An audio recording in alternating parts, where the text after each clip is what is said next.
Hello, everyone, and welcome to this Meet the Speakers series for the Commerce and Industry Association of New Jersey's Symposium on Best Practices coming up on September the 17th. My name is Robert Allen, and today I'm joined by John Galandak, the president of the CIANJ. John, thank you for joining us. Well, thank you, Robert. I appreciate the opportunity to tell you about our symposium. I'm very excited about what's going to be taking place on September the 17th at Nina's in the Park with this Best Practices Symposium. But before we get into the details, why don't you share with our viewers a little bit about what the Commerce and Industry Association of New Jersey is all about? Thank you. The Commerce and Industry Association of New Jersey is an 87-year-old business advocacy group, which has gone through a series of changes and evolution during that period, but its primary goal remains the same, and that is to have New Jersey be the best place possible to conduct business, and we want to assist our members in every way possible to help their businesses thrive. Well, your organization is known for putting on some very exciting programs, and this is one that truly is garnering a lot of attention. So why don't you talk a little bit about the inspiration behind this symposium that's taking place and a little bit of what people can expect? Sure. One of our major communication tools is Commerce Magazine. And for the last several years, an annual feature has been a best practices section of the magazine. Mm-hmm. Each year it would grow and be better received by those who read it and those who applied those practices. So this was simply a natural outgrowth of that annual best practices guide, if you will, to bring it live to members so that they could not only have a chance to read about best practices, but interact one with another to really fully understand how those applications could be beneficial. That's great. Now, there's also a little bit of a contest, if you will, that's tied to this event. Why don't you talk a little bit about that? Absolutely. We receive so many of these best practices submissions, if you will. Our editor calls for these every year in the magazine. And this year, more than 100 submissions were given to us for consideration for inclusion in the best practices guide. And then we thought we'd make it a little competitive and have a panel of celebrity judges that are experts in their own area, in their own fields, distinguished experts come and be the judges of that. And so we will recognize at this event those that have submitted the best practices. Great. And we have a great speaker lineup for this event as well. And that's why we're here today, so that we can introduce you to the people who will be speaking at the symposium for best practices that's coming up on September the 17th. Well, we've invited both Jim Chen and Greg Olson to give keynote addresses during the symposium because their businesses have thrived because they've applied the very practices they've developed and are willing to share with us that day. I think that everyone that comes, without exception, will be able to take at least parts, if not all of those presentations and those ideas and transfer them to their businesses for similar success.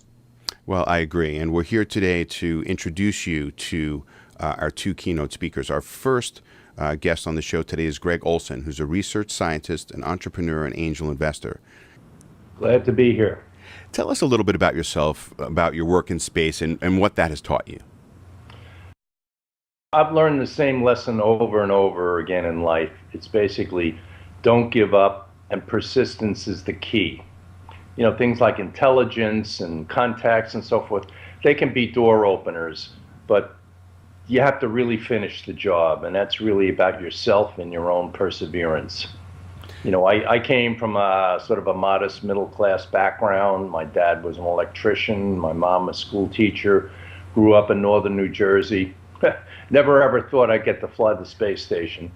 But, it was a long, arduous road. I teach entrepreneurship, or I'm actually the entrepreneur in residence at Princeton University. And a lot of the students think there's some secret, and if they talk to me, I can give them the recipe. Here's what you do, and here are the do's and don'ts, and that's it. And it's kind of hard for them to grasp when I tell them, look, I'll tell you my story, but that's just one of thousands. You got to make your own story. You have to take who you are and maximize that out. And it's not easy, and it's usually a long, arduous task starting a company. And it really defines who you are. Well, on that note, tell us, how did GHO Ventures come to be? Well, that was just kind of an outcome of probably my laziness. I had started and sold two companies. I began my career as a research scientist with RCA Laboratories, spent 11 years there, spun off my first company called Epitax, a fiber optics company, sold that, started another one, Sensors Unlimited, made infrared cameras, sold that in the year 2000 in the boom times, bought it back after the market crashed, sold it again in 2005. Then it went into space. Then when I came back from space, we had sold Sensors a second time, and it was kind of like a really watershed period for me where I said, all right, what am I going to do now? Am I going to start yet another company? And I don't know, I just, maybe if nothing else, I didn't have the energy for it. So I had already funded a company called Princeton Power, which is doing very well now. And I thought, why don't I maybe find some other companies to fund and use my technical background to see what I can do to help them. So that sort of morphed me into angel investing. And usually when you hear the term angel investing, you think about 20 guys sitting around a table, each kicking in a little bit of money. And I'm actually the reverse. I'm a total lone wolf. I like to do things my way and not have to account to people. So even though I call myself an angel investor, I'm pretty much an individual doing anything from a couple of 100,000 up to 5 million. Now, do you have any role models that have helped shape you and put you on the path that you're on now? Probably many. Some of the big influences. I went to the University of Virginia, and Thomas Jefferson, huge influence. I think it's fitting that on his tombstone he neglected to write that he was president of the United States. Thought he had accomplished more important things, and I agree with that statement. Again, a guy with perseverance. He was really the visionary or the philosopher of our country, in my opinion. And again, it was a guy that stuck to his roots, and I just learned a lot. I'm in awe of him.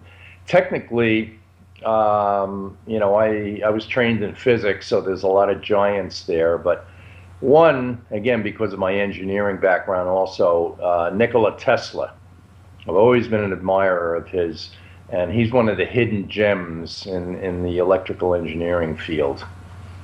We tend to hear about Marconi and Edison and others, but Tesla really stands out. In fact, last month I went over to his birthplace in Croatia. On his birthday, we had a little celebration, and we're trying to get a museum started in Shurem, which is where he had his wireless power tower roughly 100 years ago. Mm-hmm. Now, in thinking about doing business today, in how we share information, do you think that it's important for businesses to help other businesses? Absolutely. And another secret, which I don't think is a secret, is most businesses, just like most people, will help you if you ask them. If you just go up and say, listen, I have a problem, or I was wondering about this, most people like to share their information and will do it willingly. Yeah, you'll run into people about, it's proprietary information and so forth. All right, if you don't ask, you don't get.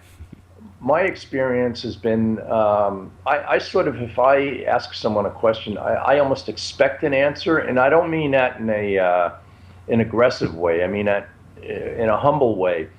Because if someone asks me a question, I feel almost obligated to answer them or do what I can to help them. Sure. And if it's something that does happen to be proprietary or something, I'll do my best to help them within those boundaries. Yeah, that's really great advice. Now, you're going to be speaking about best practices at our symposium, and we don't want to give too much away, but you want to share one best practice. Let's tease what you might be talking about at the symposium. I'm going to come back again and again to the same thing. Don't give up and persevere. You really find out who you are in the bad times. I guarantee you this. Anybody can handle success. It's the easiest thing in the world. If I give you $1 million if I give you a successful company, that's great. It's party time, you enjoy it. You really find out who you are when things go the other way. And you're trying to raise money for a company and you can't, and you have to lay off people, and when the bad things happen, that's really when you find out who you are. Again, I can't overestimate the value of persistence. And people think there's some secret. It's about marketing, or it's about talking to the right person, and it's about yourself. Yeah, that's great advice. I'm looking forward to hearing what else you have to share with us at the Best Practices Symposium. Greg Olson, thank you so much for joining us today. You bet. The next speaker that we'd like to introduce you to is James Chen, Vice President of Regulatory Affairs and Associate General Counsel for Tesla Motors. Jim, thank you so much for joining us today. Thank you, Robert, for having me. Before we get started, why don't you let everyone know a little bit about yourself and Tesla Motors and how Tesla Motors is revolutionizing the car industry? Sure. Well, I was fortunate enough to come to Tesla about 4 years ago, a little over 4 years ago, from a 20-year career as a regulatory attorney working in the environment, health, and safety area. Tesla provided a unique opportunity to basically join a company that is literally trying to change the world, and specifically in the area of automotive propulsion. Well, we were looking forward to having you as one of our speakers at the Best Practices Symposium coming up.